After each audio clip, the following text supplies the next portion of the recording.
Terlebih dahulu saya ucapkan terima kasih kepada pihak yang telah mengaturkan program pada petang ini untuk membolehkan saya mengambil peluang beriftar bersama-sama dengan sebahagian daripada Hijrah Warriors yang sedang menjalani kursus-kursus pendek. Pada masa yang sama, untuk membolehkan saya melihat progres ataupun kemajuan usaha-usaha yang sedang kita jalankan dalam usaha membantu saudara-saudara kita yang kita rasakan patut dibantu. Saya ucapkan terima kasih atas program yang diaturkan ini. Saya tidak expect satu program yang sebegini formal. Saya kira singgah-singgah biasa saja. Walau bagaimanapun, yang terpenting kepada saya ialah untuk memastikan usaha-usaha yang kita buat dapat kita lakukan dengan sebaik mungkin dan kita tidak harus jemu-jemu untuk mencari jalan dan berikhtiar untuk mendapatkan pendekatan-pendekatan yang terbaik dalam membantu saudara-saudara kita, rakyat yang sekiranya mereka menghadapi apa-apa juga masalah. Saya sebenarnya tidak berapa suka menggunakan istilah gelandangan, sebab gelandangan ini kalau sekiranya sesuatu cara hidup itu menjadi satu cara hidup yang kekal sepanjang masa, berkeliaran ataupun bergentayangan, bergelandangan sebagai satu cara hidup. Tetapi saya percaya sebahagian besar daripada yang ada di sini, termasuk yang saya bersembang-sembang tadi, bukan semuanya gelandangan kekal. Sebahagiannya adalah secara kebetulan. Orang kata stranded, dan kebetulan ada operasi, maka oleh kerana tidur di merata tempat ataupun bermalam di tempat yang tak sewajarnya, maka demi untuk menolong dan dibawa ke tempat ini yang namanya Anjung Kelana. Anjung Kelana ini artinya tempat hinggap sementara, bukan untuk nak duduk kekal. Saya tahu ada daripada kalangan saudara-saudara sekalian yang barangkali memang ada keluarga pun, ada rumah, ataupun datang ke Kuala Lumpur untuk nak niaga, nak cari rezeki, cari sikit pendapatan dan sebagainya. Tidak mengapalah apa juga latar belakang dan keadaan. Yang pentingnya kerajaan tidak mahu melihat ada rakyat yang hidup susah. Itu yang penting. Yang mana seperti kata Yang Amat Berhormat Perdana Menteri, kita mahu menjadi kerajaan yang prihatin, kerajaan yang cakna, kerajaan yang tidak mengabaikan sesiapa sekalipun. No one is left behind. Maka bila kita lihat dalam bandar Kuala Lumpur, kalau ada yang bergelandangan atau kelihatan semacam bergelandangan, maka langkah-langkah perlulah diambil secara serius untuk mengenali dengan lebih dekat apakah masalah yang dihadapi dan sama-sama cari jalan macam mana kita nak mengatasi masalah kita ini. Saya tak tengok pada soal jumlah.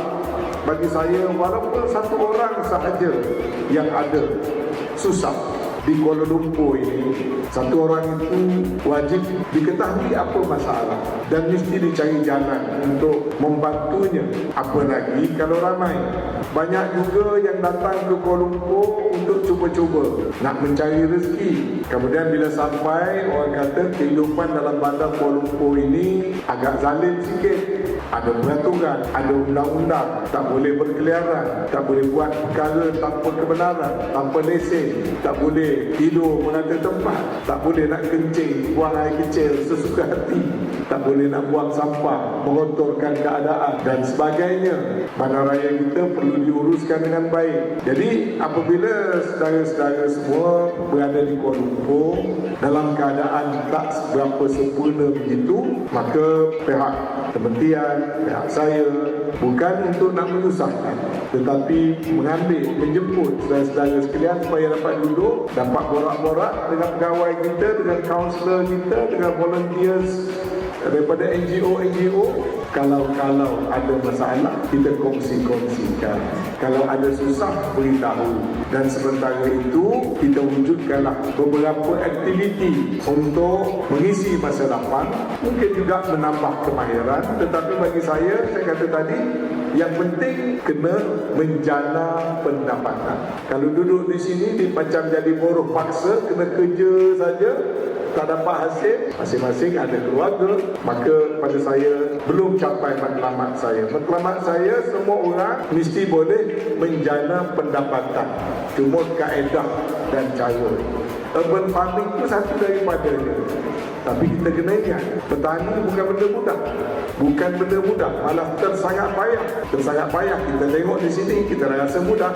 Bila kita buat, masalah hujan, masalah drainage, masalah tanah, kesuburan, ni belum lagi nak memasarkan, nak menjual, barang cepat rosak dan sebagainya.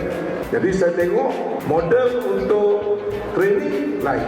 Tapi saya masih mahu mencari urban farming yang commercially viable, yang boleh memberi pendapatan yang baik kepada pengusaha-pengusaha, termasuk tuan-tuan saudara-saudara kita daripada kalangan Hijrah Warriors ini.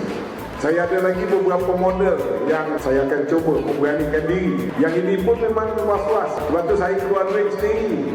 Tidak sikit, RM25,000, RM15,000 saya dah bayar. RM10,000 tak lagi saya belum bayar. Saya keluarkan duit pribadi saya sebab saya nak cuba. Ya. Saya nak cuba, dah duduk sini, ada tanah terbiar sebelah. Saya kata okey, tak usah fikir soal peruntukan kerajaan. Saya keluarkan duit saya sendiri RM25,000, maka dicuba-cubalah tanam kangkung sikit, tanam bende sikit, tanam jagung sikit, tanam timun sikit sebagai permulaan. Hasrat hati saya lebih besar lagi pada itu. Saya ingat saya petang-petang boleh datang exercise, saya sendiri nak berkebun. Cita-cita tinggi lah, tapi orang kata tak tercapai juga. Saya pun baru datang tengok. Jadi ini memberi gambaran bahawasanya kita kena terus berusaha lagi. Kita baiki kekurangan, kelemahan untuk mencari model-model kaedah membantu gelandangan supaya tak perlu ada orang bergelandangan. Kalau ada di kalangan para gelandangan ini rasa buka warung, menjual, tadi saya cakap satu orang dia biasa menjual, kita boleh salurkan untuk menjual. Kalau yang biasa nak berkebun. Kalau nak buat apa sajalah, kita akan buat konsultasi dan kita beri peluang nak kerja. Kalau patut saya bagi lesen sementara, bagi lesen sementara. Apa dia kemahiran yang ada? Datang Kuala Lumpur, patut kerja, bekerjalah. Ya, bekerja. Jangan duduk merata-rata tempat dengan tidak tahu hala tuju ke mana. Jadi kita datang membantu. Itu yang penting, kita nak membantu. Dalam negara kita ni banyak orang yang suka nak membantu. Sehingga kan pada bulan Ramadan ni sampai membazir makanan berlebihan, makanan dibuang merata-rata, setengah orang ambil banyak.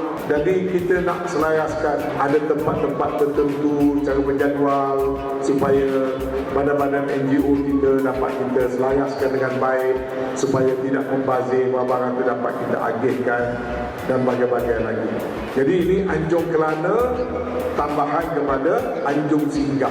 Sebagai percubaan, kita boleh tambah baik lagi dengan kerjasama pada badan NGO dan juga orang kata kawan-kawan kita yang lain. Jadi saya ucap terima kasih banyak-banyak pada Datuk Bandar yang mengizinkan bangunan bandaraya ini diguna pakai.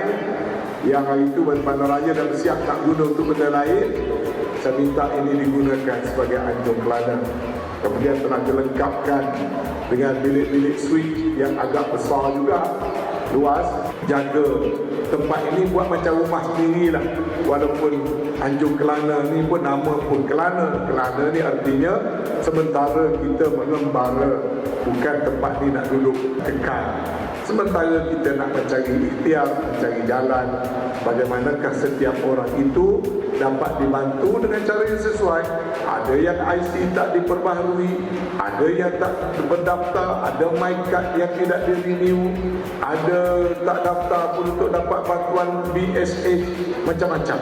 Jadi kita anggapkan ini sebagai satu transit untuk kita membantu saudara-saudara semua untuk masa depan yang lebih baik, supaya tidak duduk dalam keadaan murung, buntu, tak tahu ke mana nak pergi, tak tahu kepada siapa nak minta tolong, tak tahu dengan siapa nak berbincang. Sekurang-kurangnya di sini kita tahu kita dalam jagaan dan diberikan perhatian. Itulah semangat kenapa saya adakan tempat ini. Bukan nak tahan, bukan nak denda, bukan nak hukum, tapi lebih kepada nak duduk dan sama-sama mencari jalan bagaimanakah supaya hari esok lebih baik pada hari semalam, ya. Dan apabila keluar daripada sini, kita menjadi orang yang lebih berkeyakinan hala tuju kita ke mana. Jangan lagi kembali tidur di bawah jambatan, tidur di tepi jalan, tidur mengada-ngada tempat, supaya kita memanfaatkan masa, kesihatan, tenaga yang ada pada kita untuk kebaikan diri kita, untuk kebaikan keluarga kita dan sebagainya. Jadi kepada semua petugas-petugas saya ucapkan selimpah dan terima kasih kepada NGO-NGO yang bukan saja bersama-sama melakukannya, malah saya tahu NGO mempunyai pengalaman yang lebih daripada kita-kita dalam agensi kerajaan. Saya harap teruslah, jangan jemu-jemu lah. Kalau kita buat sesuatu nampak tak kena, bolehlah ditegur, ditambah baik, supaya usaha-usaha kita ini dapat diperbaiki daripada semasa ke semasa.